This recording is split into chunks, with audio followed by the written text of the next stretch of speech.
मैं बार बार क्यों कह रहा हूँ कि असम्बली का माहौल अच्छा होना चाहिए, क्योंकि आज मैंने भी खुद पहली दफ़ा एक रुकन कौमी असम्बली को हाउस के अंदर जो है स्मोकिंग करते हुए देखा। गो कि वो छुप के स्मोकिंग कर रहे थे लेकिन सबको नज़र आ रहा था।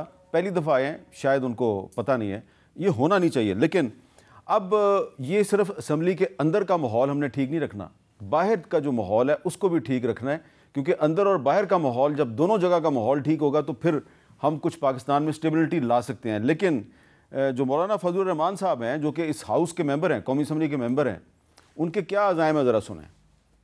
पूरे मुल्क में तहरीक चलाने का एक लाया अमल भी बनाएंगे, भरपूर तहरीक होगी, अवामी कुव्वत के साथ होगी और वो मुल्क की सियासत को तब्दील करेगी, का काया पलटेगी। हालात इस तरह नहीं रहेंगे जिस तरह के हम पे मुसल्लत किए जा रहे हैं। जिन लोगों को ये खतरा था कि शायद फजलुर रहमान आने वाले वक्त में हमारे मुकाबले में सदारती उम्मीदवार बन सकेगा, उन्होंने भी अपनी तिजोरियां खोली हैं।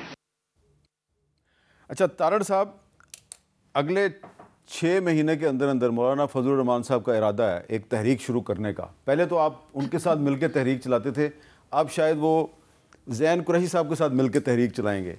तो ये आप क्या वजह देखते हैं कि नवाज शरीफ साहब गए मौलाना फजलुर रहमान साहब के पास, 1-to-1 मीटिंग हुई, उसके बावजूद मौलाना साहब जो हैं वो राज़ी नहीं हो रहे, इसकी क्या वजह है? देखिए, मौलाना के साथ हमारा बड़ा इज़्ज़त एहतराम का रिश्ता था और है, और इंशाअल्लाह ताला रहेगा। हमारे इत्तेहादी रहे हैं, हमारे साथ काबीना में बैठते रहे हैं, उनको तहफ़्फ़ुज़ात हैं इलेक्शन प्रोसेस के ऊपर। मगर देखिए, जहाँ जहाँ जिसकी मेजॉरिटी है, अगर रिगिंग हुई होती, धांधली हुई होती, तो आज अली अमीन गंडापुर वज़ीर आला खैबर पख्तूनख्वा ना होते। देखिए, हर सूबे में हर जमात को एक क्लियर मैंडेट मिला है और उसी तनासब से कौमी असम्बली की सीटें आई हैं, हर सूबे से जो कौमी असम्बली की सीटें हैं। तो मैं नहीं समझता कि धांधली के जो इल्ज़ामात लगाए जा रहे हैं, और देखिए उसका फोरम मौजूद है, आप इलेक्शन ट्राइब्यूनल्स के पास जाएं, हाई कोर्ट के लेवल के ट्राइब्यूनल्स बन चुके हैं, वहाँ पे सबूत लेके आएँ, वहाँ पे शवाहिद लेके आएँ, लीगल बहस करें, वहाँ पे बताएं कि जी ये चीज़ें हैं जिन पे हमें तहफ़्फ़ुज़ात हैं। तो मेरा ख़्याल है कि मौलाना की तरफ से हमें बड़े मुस्बत भी इशारे मिले हैं और हम आने वाले चंद दिनों में मौलाना को कायल कर लेंगे इंशाल्लाह ताला, और पुराने जो हमारे एक आपस में एक रवायती ताल्लुकात थे वो बहाल होने का मुझे लगता है कि इंशाल्लाह ताला इम्कान है। तो कुरैशी साहब, आपको क्या लग रहा है कि मौलाना साहब आपको असम्बली से निकाल के बाहर सड़कों पर ले आएंगे तहरीक चलाने के लिए? मीर साहब, पहली बात तो जो अता साहब ने बात की है, मैं विद ड्यू अपॉलॉजी से डिसएग्री करूँगा। हमारी जो KPK में लीड्स थी वो इतनी ज़्यादा थी कि वो धांधली से ऊपर निकल गई। पेशावर के अंदर दबा के धांधली हुई है, पूरा KPK तरीके इंसाफ स्वीप कर रही है, लेकिन पेशावर में नूर आलम खान इलेक्शन जीत रहे हैं, आपको भी पता है वो कैसे जीते हैं। तो ऐसी बात नहीं है कि वहाँ पे धांधली नहीं हुई, हर जगह धांधली हुई है। हमारे साथ पंजाब में जो कुछ हुआ है, पंजाब असम्बली में जिस किस्म की धांधली हुई है, मेरे ख्याल से पाकिस्तान की तारीख में पहले कभी नहीं हुई होगी। हमारी कौमी असम्बली की सीटों से धांधली हुई है, तो वो अपनी जगह पे है। देखें, पीपल्स पार्टी से आप पूछेंगे, पीपल्स पार्टी भी आपको कहेगी कराची में धांधली हुई है। MQM को जो मैंडेट कराची से मिल गया, MQM के अपने मुस्लिम लीग नून वाले भी कहते हैं कि बलूचिस्तान में उनके साथ धांधली ऐसे ही है, तो हर पार्टी ये कह रही है। तो ये अक्रॉस द बोर्ड है, ये नहीं है कि कोई यहाँ जीत गया तो इसे वो नहीं कह रहा, धांधली हर जगह हुई है। जहां तक बात है मौलाना की, मौलाना गालिबन कह रहे हैं कि रमज़ान के बाद वो अपनी तहरीक का ऐलान करेंगे, और मौलाना को इन्होंने प्लेकेट करने की कोशिश की है, लेकिन हकीकत ये है कि उन्होंने ना स्पीकर का वोट दिया, ना वज़ीर आज़म का वोट दिया, और मेरे समझने के मुताबिक वो सदारती इलेक्शन में भी वोट देने का इरादा नहीं रखते। तो चेयरमैन थे PDM के, PDM 2.0 की हुकूमत है, क्या पता ही उनको मना लें, लेकिन मुझे इस दफ़ा मौलाना मानते नज़र नहीं आ रहे। अच्छा, आप बताएं जी कि सदर जरदारी साहब जो हैं उन्होंने भी बड़ी कोशिश की मौलाना को मनाने की, तो क्यों मौलाना साहब क्यों नहीं मान रहे? ना वो नवाज शरीफ साहब की बात मान रहे हैं, ना वो जरदारी साहब की बात मान रहे हैं। तो अगर उन्होंने तहरीक शुरू कर दी फिर क्या होगा? मैं समझती हूँ हामिद मीर साहब, मौलाना साहब जो है वो एक सीनियर सियासतदान हैं और बहुत ही तजुर्बेकार सियासतदान हैं, एक सीजन्ड पॉलिटिशियन हैं, और बिल्कुल उनका एक बहुत कलीदी किरदार भी रहा है सियासी हवाले से। पूरे पाकिस्तान भर में उनकी जमात मुतहर्रिक है, लेकिन उनका सियासी फ़ैसला इस वक्त का जो है वो मुख्तलिफ है, गुज़िश्ता उनके फ़ैसले जो थे वो मुख्तलिफ थे। तो अब अगर वो आगे जाकर अपने फ़ैसले में तब्दीली लेकर आएँ तो उसकी भी कोई जो है, मैं समझती हूँ कि कोई ऐसी परेशानी की बात नहीं है। मुझे लगता है, उम्मीद तो यही है कि मौलाना साहब भी बहुत जल्द अपना फ़ैसला शायद तब्दील कर लेंगे।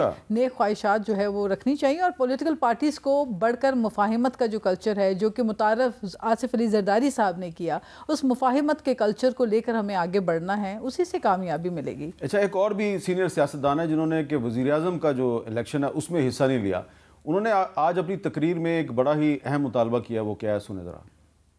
प्राइम मिनिस्टर साहब की अपनी स्पीच के दौरान उन साफ़ी हजरात जो पाबंदे सलासल हैं, असद अली तूर, इमरान रियाज, उनकी रिहाई का ऐलान करते हैं। जिस तरह के इस मुल्क की मुसल्लह अफवाज सरहदों पर बंदूक हाथ में लिए इस मुल्क की सरहदों की हिफाजत करती है, इसी तरह यहाँ के साफ़ी हजरात, उनके हाथ में बंदूक नहीं है, कलम है। उस कलम के जरिए से हमें राह रास्त अगर हम गुमराह हो जाएं, वो हमें दिखाने की कोशिश करते हैं।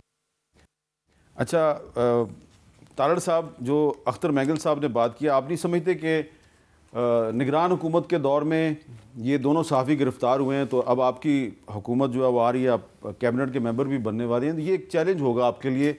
ये जो सहाफ़ी गिरफ़्तार हैं, इनकी रिहाई का मुतालबा हो रहा है, तो आपको क्या लग रहा है कि आने वाले दौर में मीडिया और हुकूमत के ताल्लुकात कैसे होंगे? देखिए, मैं तो चाहूँगा, मैं एक पॉलिटिकल एक्टिविस्ट रहा हूँ और हमने मुशर्रफ दौर भी देखा और सड़कों पे देखा। 1 साल कोई काम ज़िंदगी में नहीं किया, सड़कों पे ही गुजारा। उस दौर में आपका ये चैनल भी बंद हुआ, इसके लिए भी हमने जद्दोजहद की। तो हम तो पॉलिटिकल एक्टिविस्ट हैं, हम तो चाहेंगे कि आइडियल ताल्लुकात हो। मगर मीर साहब देखिए, एक बड़ी फ़ाइन लाइन है कि हमें पॉलिटिकल पार्टीज़ को बैठ के ये तय करना होगा कि क्या बात हो सकती, क्या नहीं हो सकती। आज़ादी इज़हार राय सर आँखों पे, आइनी हक़ है, जमहूरी हक़ है।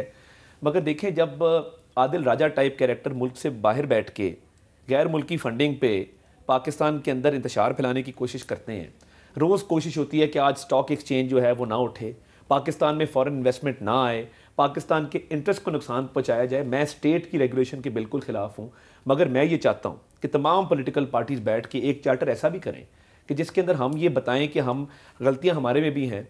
सोशल मीडिया, हमारी ब्रिगेड कई दफ़ा बहुत ज़्यादती भी करती है, ये माननी चाहिए बात, सारी पार्टीज़ की करती है, लाइंस क्रॉस होती हैं। मगर ये हमें बैठना पड़ेगा और ये तय करना पड़ेगा कि हमारा जमहूरी हक़ जो है वो कहाँ ख़त्म होता है और कहाँ पे जो है वो रियासत के मफाद को नुकसान पहुँचाना हम शुरू करते हैं। ज़ैन कुरैशी साहब, 2 सहाफ़ी गिरफ़्तार हैं, लेकिन तारड़ साहब कह रहे हैं कि इस तरह के वाक़यात नहीं होने चाहिए, लेकिन साथ ही साथ वो कहते हैं कि कोई रेगुलेशन होनी चाहिए, ख़ुद एहतसाबी होनी चाहिए कि जो सोशल मीडिया है या इलेक्ट्रॉनिक मीडिया है उस पर कोई ऐसी बात ना हो जिससे कि मुल्क को नुकसान पहुँचे। मीर साहब, जो तो तारड़ साहब ने बात की है उसको एट फेस वैल्यू तो हम अप्रिशिएट करते हैं, लेकिन आज ये हुकूमत में और इंशाल्लाह कल को इंफॉर्मेशन मिनिस्टर होंगे तो इनको उसके ऊपर अमल भी करना चाहिए। इन्होंने आदिल राजा की एग्जांपल दे दी, ठीक दे दी, लेकिन ना असद तूर ने ऐसा कुछ किया, ना इमरान रियाज खान ने ऐसा कुछ किया। आपने खुद निशानदी की, जब इंटरिम गवर्नमेंट में ये अरेस्ट हुए थे तो पूरी पीडीएम की क़यादत बाशमूल अता तारड़ साहब के उनके घर चल के गए थे, उनके लिए इन्होंने आवाज़ बुलंद की थी। तो आज ये हुकूमत में है, इनको फिल फॉर उनकी रिहाई का मुतालबा करना चाहिए। और हमारे मुल्क के अंदर जो हमारे सहाफ़ी भाई हैं और जो एक मीडिया का एक रोल है, जैसे मैंगल साहब ने कहा, उतना ही अहम रोल है हमें राह रास्त पर रखने के लिए, हमें सही राह दिखाने के लिए मीडिया को अपने कलम की और अपनी आवाज़ की ताकत इस्तेमाल करनी चाहिए। उसके ऊपर किसी किस्म का हमें हथकंडा नहीं लगाना चाहिए, उसको कटेल हमें नहीं करना चाहिए। बाकी जहाँ तक इनकी बात है कि जी सोशल मीडिया पे लाइंस क्रॉस हो जाती हैं, और वो ये दुरुस्त फरमा रहे हैं, बिल्कुल होती हैं। हमें भी हर किसी को इंडिविजुअली अपनी जमात के अंदर इसकी रिस्पॉन्सिबिलिटी लेनी होगी। जैसा कि एक जो केपी के असम्बली की जो खातून मेंबर हैं जी, उनके साथ जो वाक़या हुआ है उसकी सबको खुल के मजम्मत करनी चाहिए। बिल्कुल मजम्मत करनी चाहिए। मैं अपनी इंडिविजुअल कैपेसिटी में उसकी मजम्मत करता हूँ। ऐसा नहीं होना चाहिए। जिस किस्म के जुमले कसे गए या जो गुफ्तगू वहाँ पे की गई वो बिल्कुल गैर मुनासिब है। और एक मेंबर ऑफ पार्लियामेंट जो 1 लाख 1.5 लाख वोट लेकर कौमी असम्बली में आता है, आवाम की इतनी उमंगें और उम्मीदें साथ लेकर आता है, उनकी रिप्रेजेंटेशन कर रहा होता है, उसको ऐसी हरकत नहीं करनी चाहिए। लेकिन जहाँ हम गलत को गलत कह रहे हैं वहाँ हमें फिर उसमें एक एक्टिव रोल भी अदा करना चाहिए। अपनी अपनी जमातों के अंदर करें। मैं इन पर तनकीद करूँ, ये मेरे पर तनकीद करे, कहानी वहीं पर आ जाएगी। लेकिन अपनी अपनी जमातों के अंदर, अपने अपने सेटअप्स के अंदर हमें गलत को गलत कहना चाहिए। जी, आप एग्री करती हैं? बिल्कुल 100% मैं एग्री करती हूँ। और हामिद मीर साहब, आपने बिल्कुल दुरुस्त कहा। अब बिल्कुल मजम्मत करती हूँ। मजम्मत छोटा अल्फाज है। जो केपी में हुआ, एक खातून मेंबर के साथ नाजेबा अल्फाज इस्तेमाल करना, उनके ऊपर जो है चीज़ें बरसाना, हमलावर होके जत्ते की तरह जो रवैया था, और इतनी गलत ज़ुबान इस्तेमाल की गई कि शायद जो है वो कोई चैनल में तो आप बता भी नहीं सकते, उस बारे में बात भी नहीं कर सकते। वो किसी की माँ है, किसी की बहन है, बेटी है, ये रवैया गलत है। इसी चीज़ को, ये जो पोलराइजेशन की हम बात करते हैं, इसके ख़ात्मे की हम बात करते हैं, तो इसके लिए रोल पॉलिटिकल पार्टीज़ के लीडर्स को अदा करना, और वो पार्लियामेंट में। फिर मैं वही बात कर रही हूँ हामिद मीर साहब कि जब पार्लियामेंट के अंदर जूते लहराएंगे, मुक्के बरसाएंगे, तो वो आवाम के अंदर यही तासुर जाता है, फिर लोगों की इज्जतें सड़कों पे महफूज नहीं होती। और फिर मुझे कल मैंने कहीं और भी देखा कि इन्हीं खातून को, इन्हीं मेंबर को जो केपी असेंबली की हैं, इनको कोई यूट्यूबर थे पता नहीं कौन, और उन्होंने आके उनसे सवालात किए और बहुत ही नामुनासिब अंदाज से उनसे पूछा कि इन गालियों का तर्जुमा बताएं जो आपको गालियां दी गई हैं। यानी कि ये मयार, हमारे अखलाकी पस्तगी का मयार जो है वो ये हो गया। तो ये social media code of conduct वाज़ेह होने चाहिए, इसके ऊपर बिल्कुल ज़ीरो टॉलरेंस होनी चाहिए। साथ ही आपको याद होगा कि गुज़िश्ता हुकूमत में 2018 ऑनवर्ड्स जो कायमा कमेटी थी इंफॉर्मेशन ब्रॉडकास्ट की, और उसके अंदर जब मैं मेंबर थी, आप भी तशरीफ़ लाए थे, असद तूर साहब भी तशरीफ़ लाए थे, और आपको पता है पीटीआई की हुकूमत थी, सबका जो सुन्नी इत्तेहाद काउंसिल है उनकी हुकूमत थी, और उस वक्त आपको पता है कि ये अबसार आलम साहब हों, असद अली तूर हों, इन सब के ऊपर यही मामलात थे। किसी के ऊपर हमले हो रहे थे, किसी को रातों रात घर से, ये चीज़ें तब भी हमने कहा था गलत हैं, हम आज भी कहते हैं गलत है, और आइंदा भी कहेंगे। और ना सिर्फ कहेंगे बल्कि इसके ऊपर प्रैक्टिकली हमें मिलकर सबको काम करने की ज़रूरत है, ताकि ये रिपीटिशन ना हो, हम दोबारा बार बार सिर्फ कह ना रहे हों, ये चीज़ें बंद हो जाएं। कम से कम मैं इसमें ज़रा एक चीज़ ऐड कर दूँ आपकी इजाज़त से।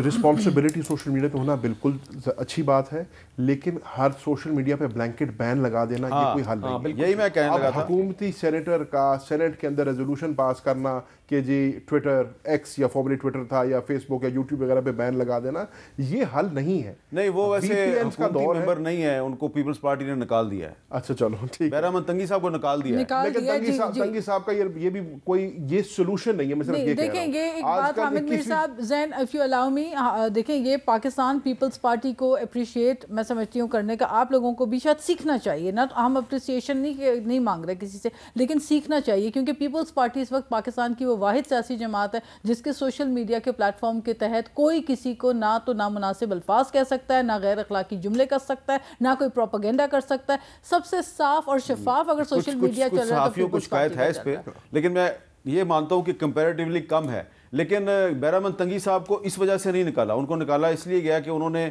सेनेट की उस रेजोल्यूशन की हमायत की थी कि इलेक्शन जो है उसको डिले किया जाए।